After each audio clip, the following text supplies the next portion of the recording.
Nous nous levons pour acclamer l'Évangile.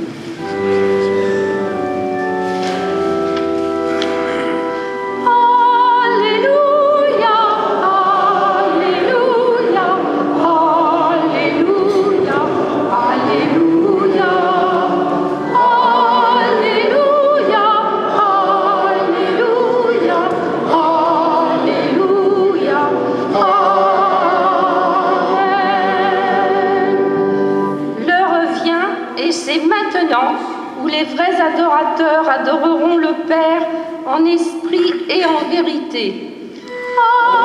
Alléluia, Alléluia, Alléluia, Alléluia, Alléluia, Alléluia, Alléluia,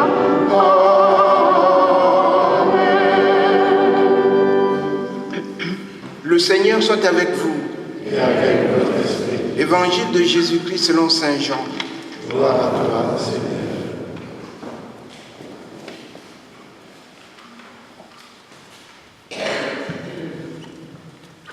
Comme la Pâque des Juifs approchait, Jésus monta à Jérusalem. Il trouva installés dans le temple les marchands de brebis et de colombes et les changeurs. Il fit un fouet avec des cordes et les chassa tous du temple ainsi que leurs brebis et leurs bœufs. Il jeta par terre la monnaie des changeurs, renversa leur comptoir et dit aux marchands de colombes: enlevez cela d'ici. Ne faites pas de la maison de mon Père une maison de trafic. Ses disciples se rappelaient cette parole de l'Écriture: l'amour de ta maison fera mon tourment. Les Juifs l'interpellent: quel signe peux-tu nous donner pour justifier ce que tu fais là? Jésus leur répondit: détruisez ce temple et en 3 jours je le relèverai. Les Juifs lui répliquèrent: il a fallu 46 ans pour bâtir ce temple, et toi, en 3 jours tu le relèverais? Mais le temple dont il parlait, c'était son corps.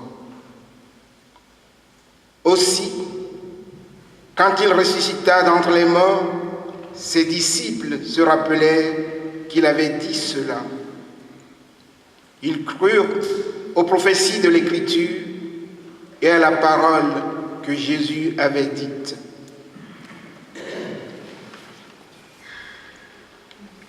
Acclamons la parole de Dieu.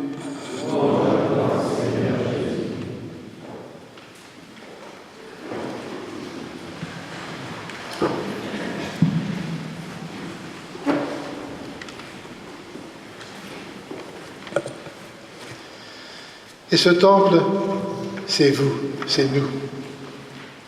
L'histoire du temple, chers amis, vous le savez, je le rappelle peut-être pour les plus jeunes qui sont là, c'est Salomon, le fils de David, qui avait bâti le temple. C'était très grand, avec des espaces, des esplanades. Et puis, il y avait le Saint des Saints, où il n'y avait que le grand prêtre qui pouvait rentrer dedans, où se trouvait l'Arche d'Alliance, c'est-à-dire l'arche qui portait les tables de la loi données à Moïse sur le mont Sinaï. Autrement dit, ce temple, c'était vraiment pour les Juifs le signe de la présence de Dieu. Et alors on venait y faire des pèlerinages, on offrait en particulier la dîme, c'est-à-dire le 10e de la récolte, pour se rappeler que tout ce qu'on a, c'est grâce à Dieu, c'est lui qui nous le donne. Et pour les animaux, on offrait le premier-né de l'animal. Et pour les hommes, on n'offrait pas le premier-né, mais donc on changeait avec un bœuf si on était riche, ou 2 petites colombes pour ceux qui étaient pauvres. Et c'est comme ça que la Vierge Marie et Saint Joseph, en présentant Jésus leur enfant, en présentant au temple leur enfant, ont offert 2 petites colombes. Donc ce temple, vous voyez, c'était vraiment le signe de la présence de Dieu. Alors ce temple fut détruit, plusieurs fois d'ailleurs, en particulier au moment de l'exil. Et justement, Ézéchiel parle au moment où lui-même il est exilé à Babylone. C'est le peuple est désespéré, Dieu nous abandonne, Dieu n'est plus avec nous, il n'y a plus de temple, plus de prêtre d'ailleurs, plus de roi. Alors c'est là que Ézéchiel, lui-même exilé, a cette vision que vous avez entendue tout à l'heure.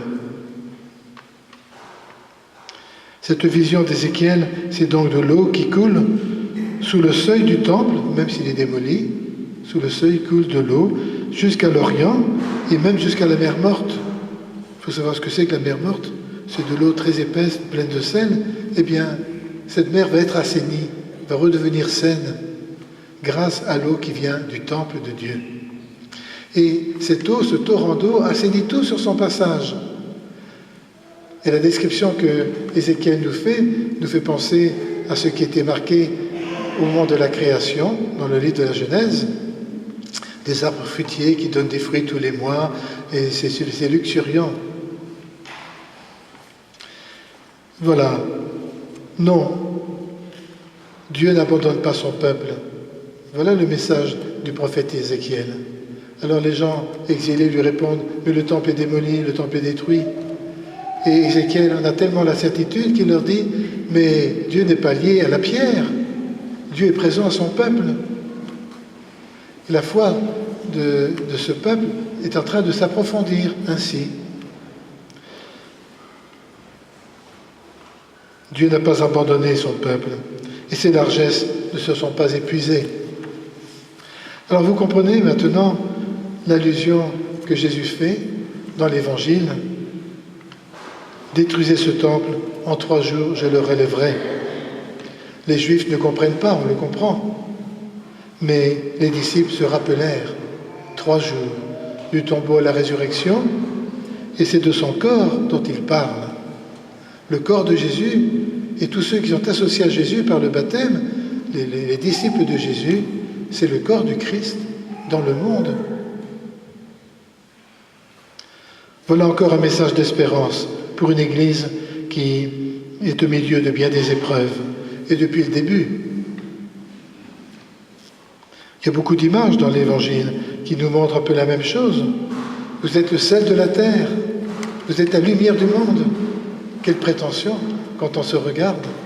Et aujourd'hui, c'est ni le sel ni la terre comme image, mais c'est cette eau fécondante, cette eau fertilisante dans le monde d'aujourd'hui, qui sort de nos cœurs, de nos vies. Vous me direz, bon, vous êtes un petit peu naïf ou bien utopique quand on voit le monde dans lequel on est. C'est difficile aujourd'hui. Même notre société en France, sans aller chercher bien loin, on sent bien qu'il n'y a pas d'enthousiasme, il n'y a pas d'idéal. C'est comme un vide dont nous souffrons les uns et les autres. Eh bien non, ce n'est ni naïf ni utopique. Et je voudrais vous donner 2 exemples pour nous rappeler qu'il y a beaucoup de choses merveilleuses dans notre monde, à nous de les voir. Je pense à 2 jeunes qui sont venus me rencontrer pour se préparer au mariage. Alors elle est de famille catholique, pratiquante, elle aussi d'ailleurs. Et lui, il n'a mis les pieds qu'une seule fois dans l'église, quand il était tout bébé pour son baptême. On ne lui a jamais parlé de rien, il ne connaissait rien. Alors je leur dis, écoutez, pour la seconde fois, quand vous viendrez me rencontrer, je vous invite à lire d'abord l'évangile, un évangile. Prenez l'évangile de Marc, c'est le plus court. Très bien. Quand ils reviennent la seconde fois, je les vois revenir avec la Bible sous le bras. Et elle me dit, oh, vous savez, je connais tout ça. Je me suis arrêté au 4e chapitre. Mais lui était enthousiaste. Alors, sa fiancée, quand même, le regarde et dit, oh, tu exagères quand même. L'autre soir, tu m'as bien dit que tu trouvais que Jésus allait trop fort quand il appelait cette génération mauvaise et perverse. Et le fiancé de répondre, oui, mais depuis, j'ai réfléchi. Et c'est bien la vérité. Nous sommes comme ça. Si je vous dis ça, chers amis, c'est que vous voyez l'essentiel de l'évangélisation. Pour nous qui sommes quelquefois oh, j'espère pas blasés quand même, mais nous croyons, nous connaissons. Peut-être qu'on aurait tort. Et en tous les cas, nous aurions bien tort de désespérer de l'enthousiasme de ceux qui n'ont rien, à qui on n'a jamais rien donné. Nous aurions tort de désespérer de leur espérance. Et ils sont nombreux aujourd'hui à ne rien connaître, à ne rien savoir. Mais vous savez, dans les premiers temps de l'Église, pourquoi le christianisme s'est propagé si rapidement jusqu'en Gaule, jusqu'à Paris, dès le second siècle, en moins de 100 ans? Pourquoi? Parce que c'est une bonne nouvelle que les hommes ressentent comme une dignité de la personne, dans un monde barbare, un monde difficile, qu'ils connaissaient. Et puis, vous allez peut-être trouver que j'étais un peu drôle de proposer de lire l'Évangile, mais c'est parce que je crois qu'aujourd'hui, il faut que nous quittions cette turbulence dans laquelle nous sommes, où du matin au soir, nous n'arrêtons pas de faire des choses. Nous sommes prisonniers d'un tas d'affaires. Même quand on est en vacances, on ne réfléchit pas. Et donc, je cherchais quelque chose. Je n'allais pas leur dire restez en silence 20 minutes tous les matins. C'était pas possible. On lisait donc l'Évangile. Ça va vous changer un peu d'ambiance. Et lui en était enthousiaste. Je vous donne un autre exemple. C'était une jeune femme qui, chaque samedi matin, faisait une marche dans les forêts avec des collègues de son travail. Et puis un samedi, elles s'aperçoivent que le samedi suivant ne pourront pas être là parce qu'elles sont prises. Alors la plupart disent, mais il n'y a qu'à venir, il n'y a qu'à faire ça le dimanche matin, tôt le matin. Et cette jeune femme dont je vous parle, a dit, moi je ne pourrais pas être avec vous parce que je me suis engagé à animer la messe du dimanche matin. Quoi? Tu vas à la messe? Tu en es encore là? Et elle s'est aperçue qu'il y en a qui riaient un peu derrière son dos la semaine qui suivait, mais il y en avait d'autres aussi qui venaient la voir pour lui demander des conseils, pour lui partager des chagrins, des angoisses.